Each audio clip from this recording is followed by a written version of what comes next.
Maga may be doing well right now. Matter of fact, it is doing well. Pretty darn good. But look out come those 2026 midterms if some serious planning is not done, and that planning has to do specifically with Catholic voters. When it comes to Catholic voters, Trump has been kind of the bunker buster for Democrats.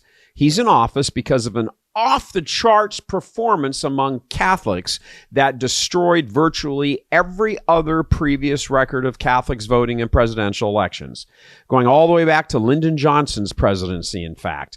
In November, he won almost 60% of the Catholic vote compared to Kamala's 40%. In 2016, he beat Hillary with Catholics by 7%. In 2020, even with the steal and all that election fraud and everything else, he still broke even, despite Biden being a Catholic, although be a phony, horrible, lousy, rotten, fraudulent Catholic. But hey, who am I to judge? If you average up all of that, all those three presidential elections, Trump is winning Catholic voters by an average of 9 points. 9 points, again, over those last three elections. In all other elections, going back to Lyndon Johnson, Democrats have won the Catholic vote. Democrats have won that Catholic vote by an average of 1.5. So compare that to Ronald Reagan's 1980 throttling of incumbent Jimmy Carter, one of the largest electoral college wipeouts, landslides, earthquakes, whatever you want to call it, in U.S. history. I mean, look at this map. Reagan only won the Catholic vote by 5 points in 1980. That is, of course, well ahead of the average of 1.5 that Democrats get of Catholic voters, but it's still nowhere near Trump's 2024 smashing win. That kind of performance by Reagan among Catholic voters would have to wait until 1984, his second term, when Reagan won the most electoral college votes in U.S. history. 525 out of 538. Here's the map. Boy, it'd be nice to see a map like that again. In such a massively lopsided victory, and it was hugely lopsided, Catholics voted overwhelmingly for Reagan, as did every other single person in the country, practically speaking. So the Catholic vote in that singular environment comes as no surprise. Of course they'd go for him.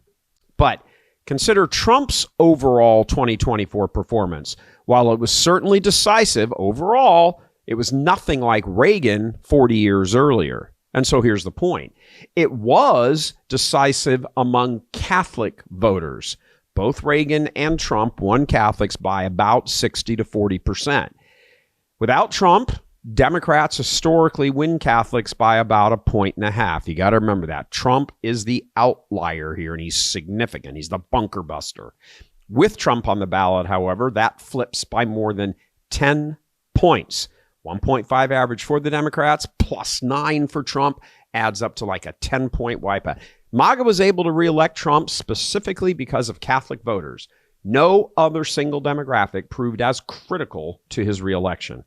However, if Maga as a movement is able to keep a political lock in D.C. without Trump on the ballot, because he's not going to be on the ballot again, it has to start thinking about that right now, and specifically in relation to next game up, the 2026 midterms. There were numerous built-in advantages Trump enjoyed among Catholic voters. So here are a few of them.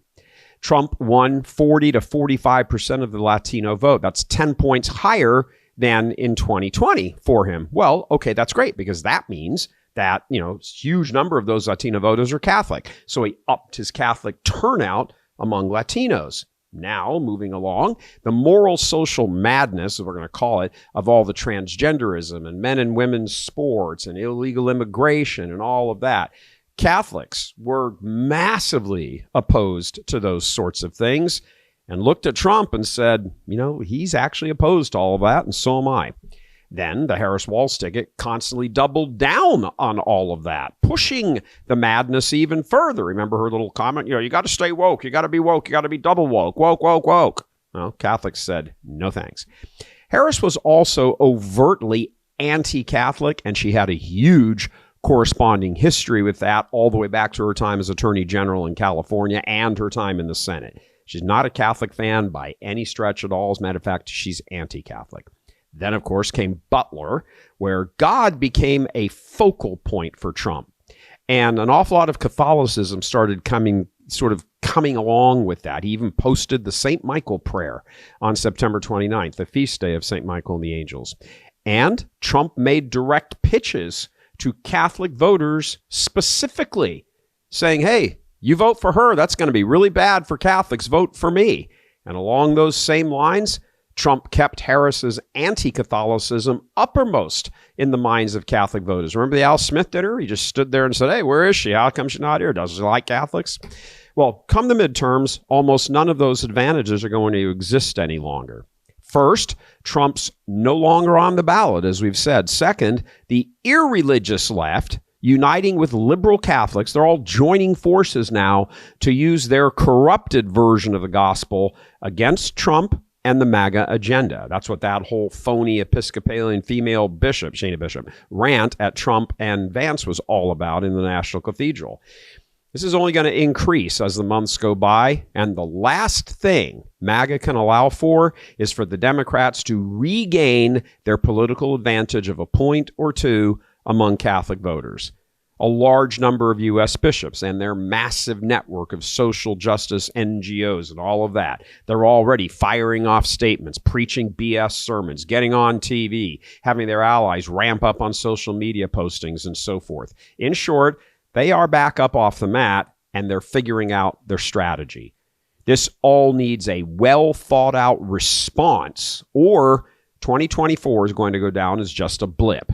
If they get control of either chamber of Congress, the impeachments will start up again, and the Patriot agenda will get shot down, no legislative means of passing it, and all of that.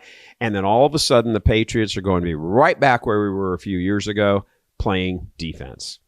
The road to victory was made by Catholic voters.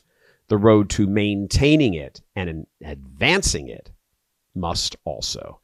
Coming to you from Houston, Texas, yeehaw! I'm Gary Michael Voris. God love you.